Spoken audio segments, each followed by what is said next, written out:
So Jeanette Vizgera had a bad feeling.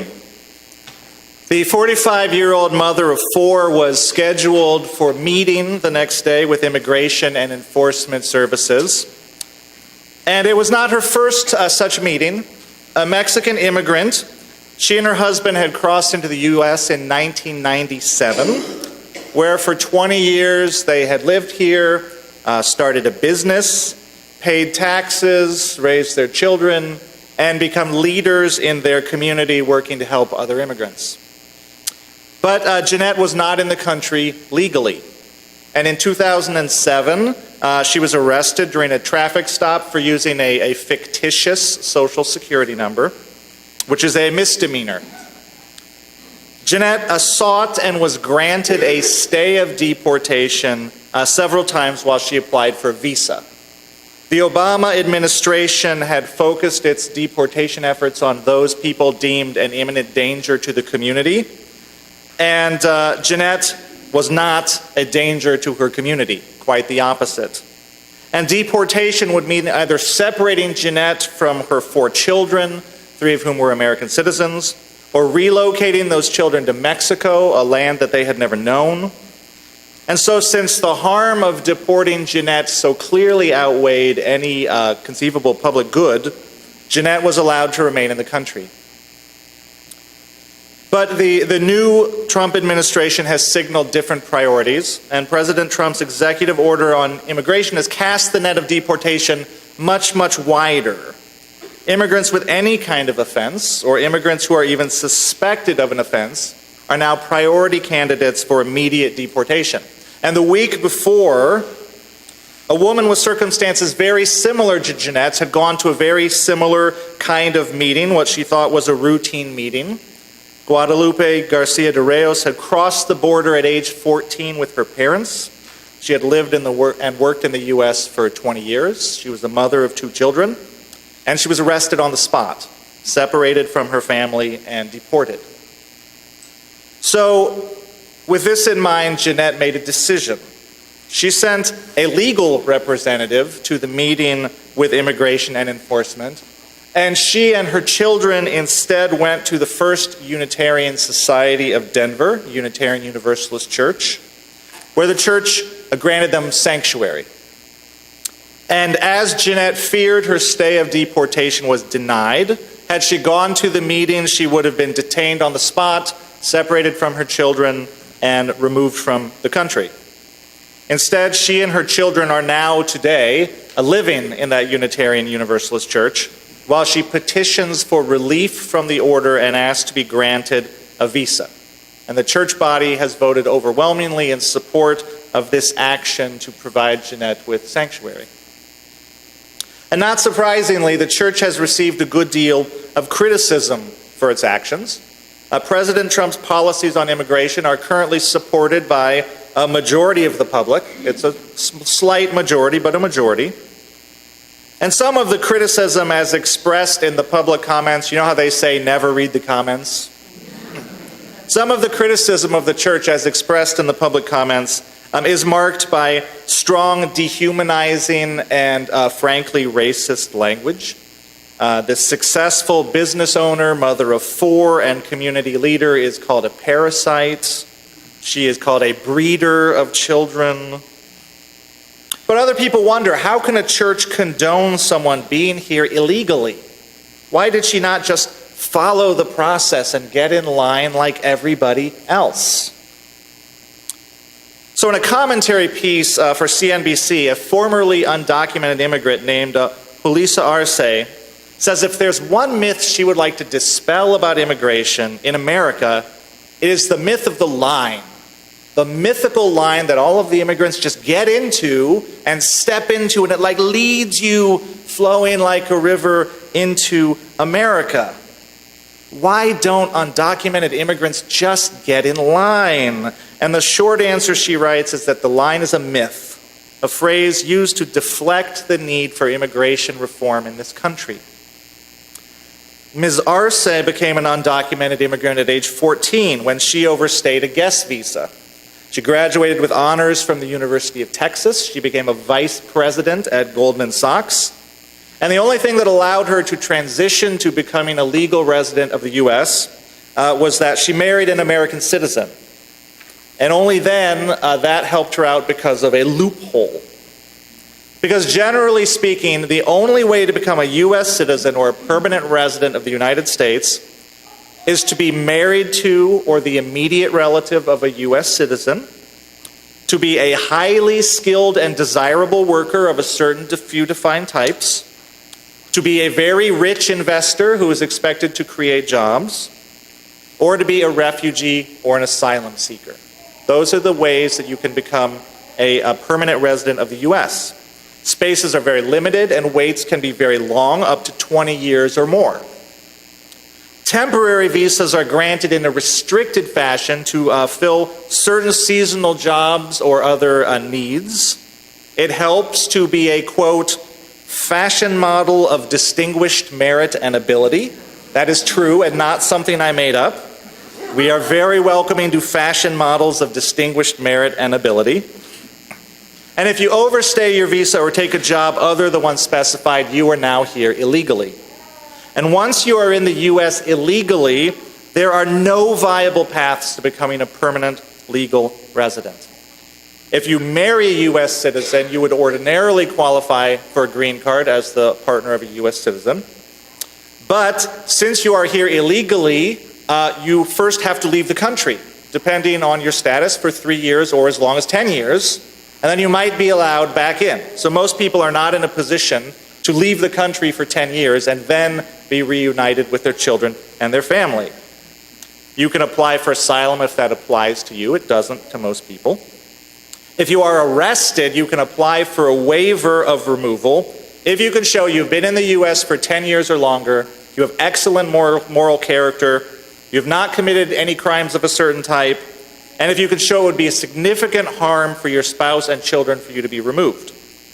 But this requires that you be arrested first, right? So most people are reluctant to be arrested. It's not really a process that is available to immigrants. It's more like a last-ditch effort if the worst happens. So the fact is, Ms. Arce continues, for most undocumented immigrants, there is no application they can fill out, process they can go through, not even a fine they can pay to start the process of becoming U.S. citizens. As a former undocumented immigrant, she says, I know firsthand that being undocumented is not a state that one chooses. Now, we are an enormously wealthy and safe country with some of the best educational institutions and economic opportunities in the world. We border a nation that is economically less developed. We face a world, many regions of which are economically less developed. So it is natural that people are going to want to come here seeking a better life for themselves or their family, or seeking safety and security. The Pew Research Foundation says there are about 11.1 million unauthorized immigrants in the U.S. That's a pretty stable number. It's actually down from a peak of 12 million in 2007. Mexicans make up slightly more than half of unauthorized immigrants in the U.S. That number is declining, and increasingly we are seeing more undocumented immigrants from Asia, from Central America, from Africa. Immigrants are productive people. About 60% of the general U.S. population works. About more than 70% of the immigrant population works. They contribute to our economy. They pay taxes. They pay into Social Security, although they will not be able to withdraw from Social Security. About 2/3 of unauthorized immigrants have been in the U.S. for 10 years or longer. So these are long-standing members of our community. Thus, they contribute to the vitality and creativity and resiliency of our nation. Right? These are our neighbors, our co-workers, our classmates, our fellow congregants. They want the same things that all people want: opportunity, a chance to make a better life for themselves or their family, and for their children. And their children are the future of this country, just like other children. So every undocumented immigrant has a human story, rooted in needs and wants and circumstances that we can all understand, right? It is easy enough to ask ourselves, what would we do? What would I do? What would you do to provide a future for your children? Or to get your loved ones to safety if they are facing violence? or to get money and necessities to an aging parent who needs medical care, what would you do? We know what we would do. So it's easy to understand why someone would be motivated to come here, or once here be motivated to stay. And as a nation, of course, our business community has been happy to hire immigrants, authorized or not, and profit from their labor. As consumers, we Americans have been happy to have immigrants, documented or not, to do jobs that we don't want to do at wages that we don't want to work for. And so Americans have been mostly content to allow undocumented immigrants to live in sort of a shadow zone, to live this shadow existence. And what we have not done is provide a rational, reasonable process for them to come out of that shadow existence and be integrated fully into our communities. And while immigration policy is tough, right? It's tough to come up with that rational, reasonable solution. This isn't a Democrat or a Republican thing. It's tough for everyone who tries to do it. President George W. Bush tried very hard to affect immigration policy. He wanted to offer a path to citizenship for the then 12 million undocumented workers, and he couldn't get it done. He failed. President Obama came into office promising that immigration reform was going to be one of his highest priorities, and he couldn't get it done either. In fact, Obama ramped up deportations on his watch. Obama deported more people than any president had ever deported, almost 3 million over the course of his presidency. He was called the deporter-in-chief by members of the undocumented community. And if this strategy was intended to kind of show his bona fides, that he was serious about this and bring Republicans to the table, it failed. They did not come to the table. What it did do was create the administrative machinery needed for mass deportation.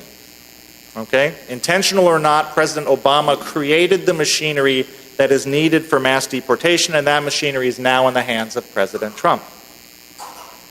So where are we now?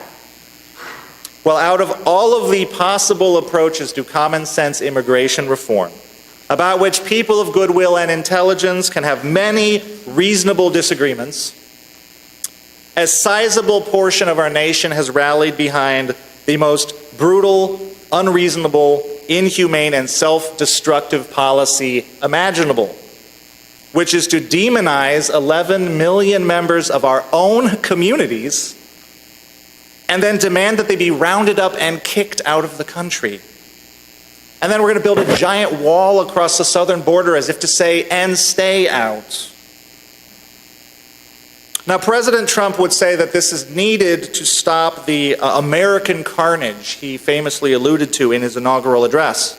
And in that speech, Trump painted a vivid and yet to many scarcely recognizable picture of a nation sort of overrun by foreign invaders at home, betrayed by foreign allies abroad, and spiraling into crime and poverty.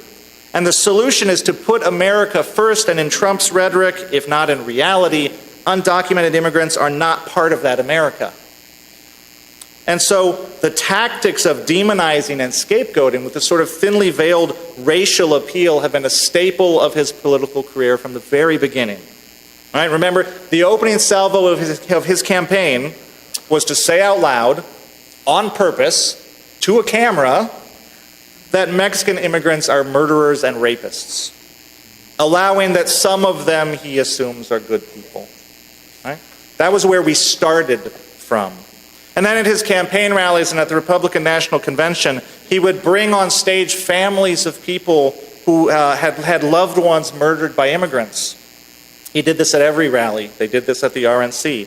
His most recent, much lauded address to Congress, the reasonable presidential address to Congress, he again brought special attention to victims of violent crime committed by immigrants. And then in this kind of absurdly Orwellian touch, he has instructed the Department of Homeland Security to create a propaganda machine called Voice, devoted solely to publicizing crimes committed by undocumented immigrants. Okay, so let's state the obvious.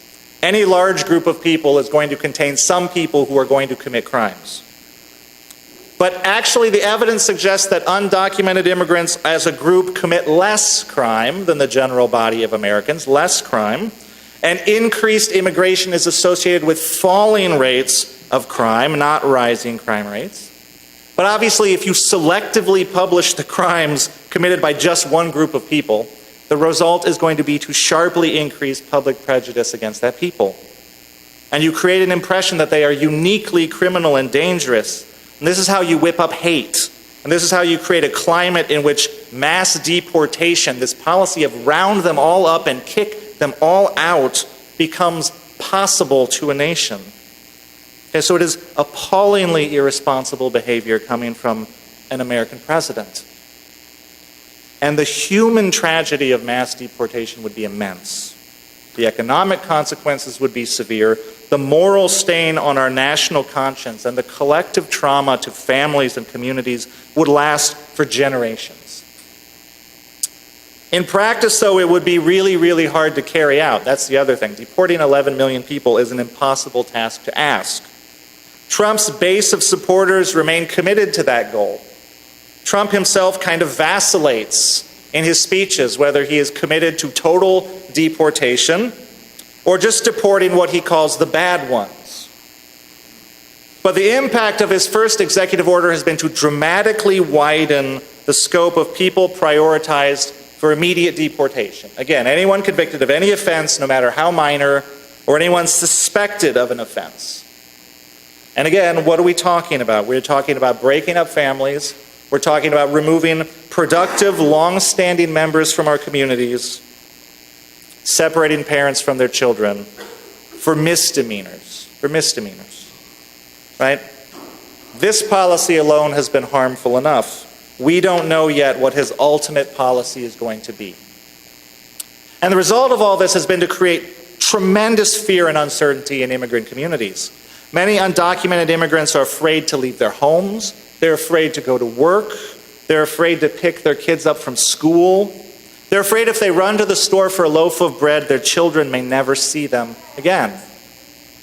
Now, Unitarian Universalists may certainly disagree on this or that particular immigration policy. This is a complicated issue. But our values and our shared covenant strongly speak out against dehumanization of any group of people.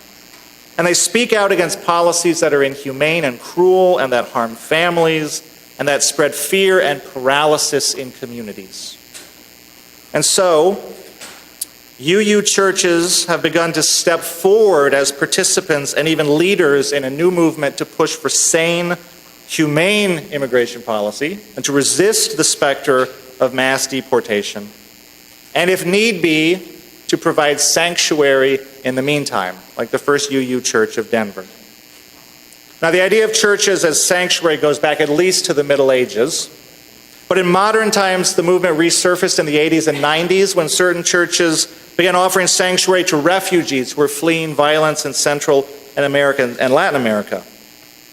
So what are we talking about? Well, when a congregation makes the decision to provide sanctuary, to become a sanctuary church, they are agreeing to take in an immigrant family who is facing imminent deportation, and that family lives on the church grounds for an indefinite amount of time while they are filing whatever appeals they are filing. And to date, immigration enforcement has refused to enter what they consider certain sensitive locations, churches, schools, hospitals, and remove people from deportation to date. So this allows the family to remain in the country, unseparated, parents with children, while the machinery of the appeals process happens. That's the purpose of sanctuary. The legality of sanctuary is open to question. Harboring an undocumented immigrant is definitely a felony, but the courts have interpreted harboring to mean a hiding in secret. And when a church provides sanctuary, they do it openly. They announce that they're doing it. They tell the community who they're providing sanctuary to, and they're very above board about it. So, to date, no ministers have been arrested for providing sanctuary, and no churches have been punished for providing sanctuary. To date. Providing sanctuary is resource intensive. Obviously, someone is living in your church. The person facing deportation cannot leave the church, so there has to be space for them to stay 24/7. Someone has to be on with the family 24/7, at least on the church grounds. You need groceries, you need laundry, kids might have to be driven to school, right? So it's very intensive. And this is what First UU in Denver is doing for Jeanette Vizgera. This is what many other churches, including many UU churches, are thinking about doing. Nationally, some 50 UU churches have already declared themselves sanctuary churches, and many more are in the process of discerning what they are called to do. I'll shout out to All Souls UU in Washington, D.C. in particular. They've been a leader in creating a network of sanctuary churches in our nation's capital. Okay, so here in Indianapolis, churches are organizing a response to the threat of mass deportation along multiple lines. UUI, our congregation, does immigration work primarily through our membership in IndyCan, the Indianapolis Congregational Action Network. It's a coalition of over 30 churches representing every major denomination and 30,000 plus people who've come together to do social justice work, and they do immigration work. So, for example, we are hosting IndyCan training sessions every Friday here in this church throughout the month of March. Training sessions for immigrants on know your legal rights, on how to do effective public action, and all of this kind of thing. And IndyCan is focused on creating what the rapid response teams connected to a cell phone alert system. The idea is to get a lot of people connected to a cell phone alert system as rapid response teams so that they can alert and rally the community when someone is facing imminent deportation. And that system is being put into place, and they're going to be training people on it. And we will be putting information about that on our Facebook page if you want to know how can I be a part of that rapid response cell phone network. IndyCan is also helping facilitate conversations between religious communities about forming a sanctuary network here in Indianapolis. And a network is desirable because churches that are not able to physically host a family can provide logistical support, about which there's a lot of need. And a sanctuary network is desirable because this is challenging work and it exposes a congregation and its members to criticism, right? So sharing moral support and having a shared moral vision to put out to the community as to why we are doing this is very valuable. So there are other churches in Indianapolis that are discerning on this front. All Souls UU Church has taken a very strong leadership role in discussions about creating a sanctuary network, and I have been in conversation with Reverend Zinke at All Souls about that, about what they're doing and what that might mean for us. And there's going to be another sanctuary meeting on March 27th, and we'll publicize details about that soon, so look for that. Right? This isn't a simple or an easy process. There's a lot of learning to be done and many conversations to be had. So what I would ask this congregation to do in the meantime, what I am asking of you today, is to return to the question that I posed in the immediate aftermath of the election, when it was very unclear what about Trump's immigration policy was rhetoric and what was reality. And it is still unclear the exact scope of what he intends to do, but we now have ample reason to be concerned, and what we don't want is to be caught unprepared. So the question I posed to you then, which I'm asking you to return to, is what are you prepared to risk, and what are you prepared for this congregation to risk? What are you prepared to risk, and what are you prepared for this congregation to risk? Are we collectively prepared to become controversial? Are we collectively prepared for this church to risk significant public disapproval? Are we prepared to devote time and resources to protecting families from mass deportation if that becomes a reality in Indianapolis? And what is our role in the meantime? Right, this is a conversation we need to be prepared to have collectively, and it begins with each of us individually becoming clear about our own values and our own priorities. What am I willing to risk? What am I prepared for this congregation to risk? Now, many people may not know it, but this congregation actually once hosted an immigrant family from Southeast Asia for quite a lengthy period of time in the cottage library right over there. This was in the 80s, I believe. So this church has a history of sheltering people in need, certainly has a history of not being afraid to take unpopular positions, and of being a force for good in the community. These are uncertain times. I don't know what's going to happen. None of us do. But we may be required to step even further into that history that we share, to step even further into our collective commitment to stand up for the most vulnerable in our society, and to be a force for love and justice in the world. Is not this the fast that I choose, says the prophet Isaiah, to loose the bonds of injustice, to let the oppressed go free, and to break every yoke? So I ask us all to consider, what is love asking of us at this moment? What is justice asking of us? What is the fast that we will choose? Let us have clarity of vision, and out of that clarity of vision, let us have strength of commitment, and let us be ready if and when we are called upon to follow the dictates of our conscience and to live into the fullness of our covenant.